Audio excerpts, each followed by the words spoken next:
Vivek Ramaswamy's town hall on CNN this week got a bit out of hand after he claimed that federal agents were involved with January 6th. The reality is we know that there were federal law enforcement agents in that field. We don't know how many.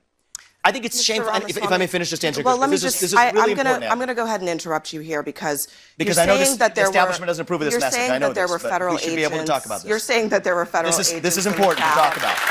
You are saying there were federal agents in the crowd on January 6th. Yep. There is no evidence that there were federal agents in the crowd on January 6th. So why, before Congress, when pressed on what the number was, they didn't say there were none? They just couldn't say how many there were. So you're saying that that you have not seen any evidence that there were, and so we've seen multiple informants suggesting that there were. We know people were FBI informants who were asked to. Is there any evidence? May I just finish this, and you can come back and question me? Well, let me clarify. I know it's very uncomfortable for you. I'm going to clarify my question. I know this is an uncomfortable issue for many people, but we have to do the truth here. I'm going to clarify my question because I want to make sure that you understand what I'm asking. I understand this deeply, and I told you I was with you 3 years ago. I'm not there now. Where is the evidence? Yes. Where is the evidence that the government had a plot, an inside job? But no, I'm going to tell you what an inside job is because I'm not violence on January 6th. I'm not going to let you put words in my mouth. I'm going to put my words in my mouth.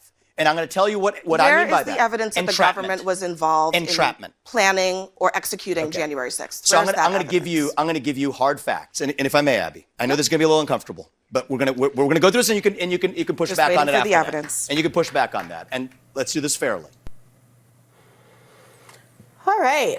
So this had a lot of engagement on social media, I think largely because of the tone of the exchange. And so there's kind of two conversations going on here about the merits of the exchange and the factual accuracy of Vivek Ramaswamy's claims, and then whether or not the exchange was productive as a consequence of how they were engaging with each other.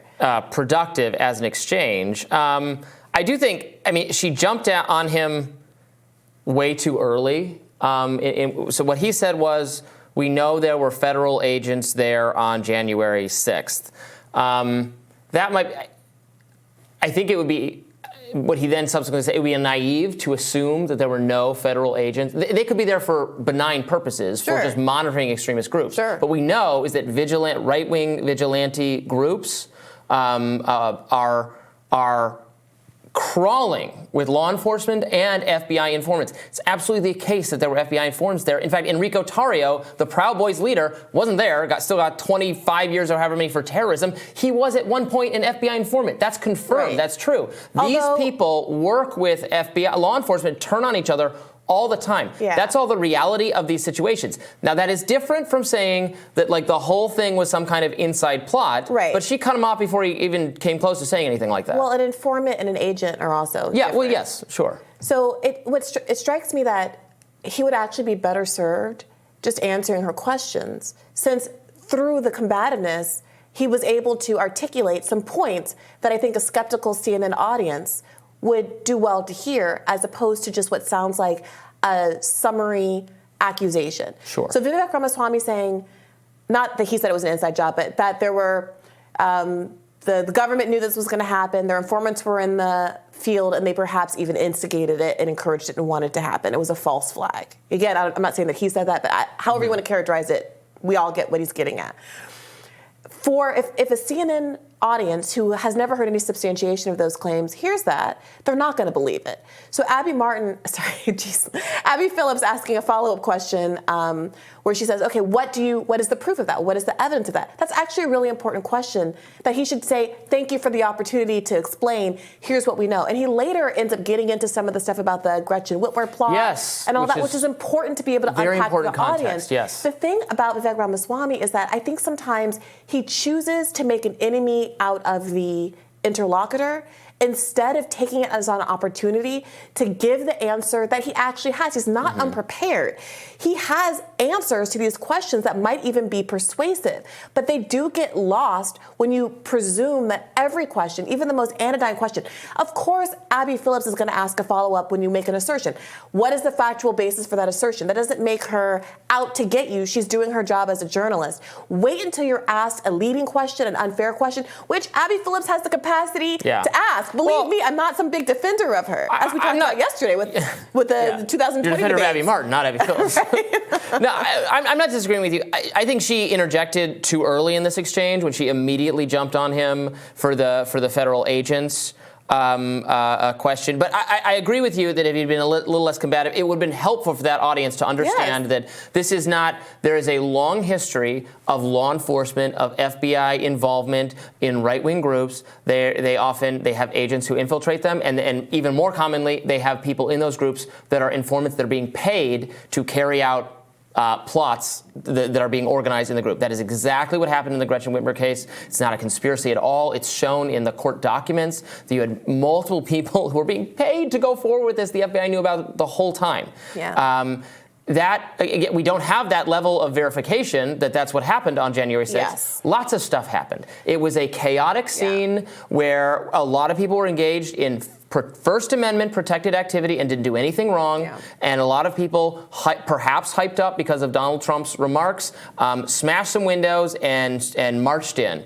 It was, what I saw seemed very chaotic and frankly unorganized to me. It seemed a spontaneous crowd action based on a crowd getting out of control. But you do have, of course, there was the one figure, Ray Epps, who has not been demonstrated to have been a government agent, it's important to note, but did in fact say on the day before, seemed to have a plan, articulate, we should go into the Capitol, and then was actually shouted down by the people around him saying, nope, people inducing you to commit crimes, and saner, smarter people on the right know that if you're being instructed to commit a crime, that person could be law enforcement, not verified. Could be, it's a bad idea anyway. Yeah. So that is all, I think, important context, and that's all true. And that doesn't involve any speculation or conspiracy, and that's important for understanding what happened on January 6th. So my criticism of Abby Phillips is that there are times when people are so afraid that the articulation of a fact that is untrue is so, or that they perceive to be untrue, is so psychologically damaging that you can't let it sit for a second before jumping in and cutting off the question or trying to correct the record. And I do think if she had given him enough space to make his case, then he would have created openings for himself to be rightfully questioned. So let him make the case about how there's this evidence that there were, in fact, all of these paid informants in the crowd.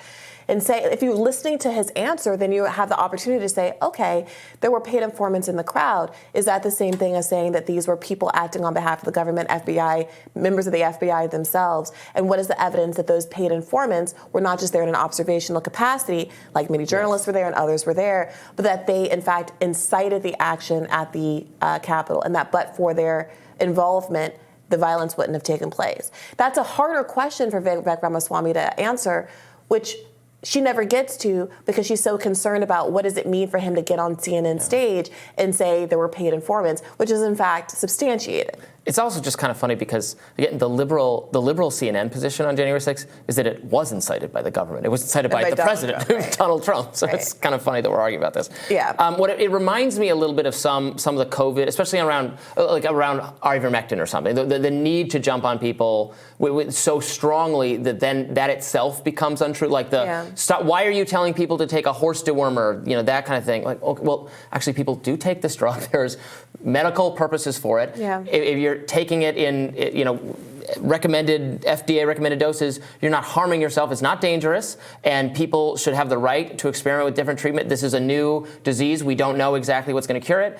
However, if you've looked at, the research we've gathered so far, there isn't strong. It's certainly not a cure. There's not. The research is kind of divided. It looks more compelling to me in areas where you're treating the underlying condition of parasitic worms, and maybe then it is helping you because you have worms. But it's still, people should. It's not so clear cut, and there's a lot of research out there. That's the factual part of it, but people just got stomped on by mainstream media gatekeepers. I do wonder, again, every time there's a debate, there's a lot of attention to Vivek Ramaswamy because of this style, but it's not translating into a rise in the polls. It is Nikki Haley, who is the one presidential candidate that's been gaining a share of the vote. Obviously, no one's anywhere near competitive with Donald Trump, but it's Nikki Haley who's been able to grow here. And I do wonder if there's diminishing returns for Vivek Ramaswamy. acting as though everybody is the most extreme hostile agent in the world. There's a way to catch flies with more honey than vinegar, and if every single person you interact with is accusing you of being combative and is obviously combative with you. I mean, I'm no fan of Sean Hannity's politics. I don't share Abby Phillips's politics. But at a certain point, both interlocutors, both interviewers are telling him, you're misrepresenting what you said in the past. You're not responding to quotes that I have from previous statements, and you're switching your words around and moving the goalpost. You're not allowing me to get out a question. You're accusing me of being an enemy of the truth and having bad motives and all of those things, which I would argue, yeah, many people in corporate media do. But if you're literally calling every single person that you engage with who's not named Elon Musk, those kinds of names, at a certain point, you start to look like the problem. Yeah, I mean, I think Ramaswamy's biggest problem is that the people who like him also like Donald Trump, and Donald Trump is like their first choice and is still running. I think Donald Trump is not in the. You're saying versus Nikki Haley, for instance. Nikki Haley obviously is doing well for herself and is cornering the ready to move on from Trump vote more than DeSantis so far. I think it would not surprise me to learn Vivek is more popular than Nikki Haley if you ruled out in like a kind of ranked choice voting sort of way. But given that Trump's in the race, he can't improve his numbers because all the people who would like him the most like Trump first. Do you know what I'm saying? You know, I hear that, but even to the extent he's trying to capture the same sort of energy as Donald Trump, you can see the mimicry, right? You can see the parallels. The same way earlier in the debates, he was quite obviously doing a Barack Obama imitation that Chris Christie famously caught out. But unlike Trump, and again, this will be clipped and people will be upset with me for saying this, Trump has a sort of lightness and humor about him that actually makes watching him give speeches and stuff, even if you vehemently disagree with his politics, amusing. I watched that event that he did, some clips from the event that he did in D.C. A few days or maybe a week ago, the black tie event, where he was, making remarks and joking about Ron DeSantis, high heels. He makes a lot of jokes. You can say they're inappropriate, but there's a kind of a lightness about what Donald Trump is doing. It's not attack mode 100% of the time. And Vivek Ramaswamy, I think he's not quite landing that kind of showmanship that people, rightly or wrongly, are appreciating about Donald Trump. Some people like the show of him owning Abby Phillips type people, owning Nikki Haley, but it's certainly not for everyone. I mean, I gotta concede that, but he seems very popular among a segment of conservatives for sure, but. Is it going to be enough given there's Trump? If you look like the bad faith actor, right? It's people are coming to this with their priors. Yeah. Obviously, some people are going to look at Abby Phillips and say, you're CNN, you're corporate media, you're a bad faith actor. Some people are going to look at Vivek Ramaswamy, you're a Republican, you're a Trumper, you're a bad faith actor. Changing people's minds requires you looking like you are undermining people's prior conceived notions of you. Vivek is not doing that. And that I think is fundamentally going to be what creates a ceiling for him. Abby Phillips also could have taken a bigger high road and said, I really want to give you an opportunity to talk. I really want to get... It's hard to know what she really did say, frankly, because she barely got a word out. But if you seem like you are so... At a certain point, it starts to seem like he's almost afraid to let the other person talk. They're both afraid to let each other talk because they won't engage with the substance of their viewpoints. They just want to outmuscle each other rhetorically. And that helps no one. It makes neither of them look very good, in my opinion. They should take a lesson from us. I think they should. More people should. Well, tell us what you think about the exchange, and we'll have more Rising right after this.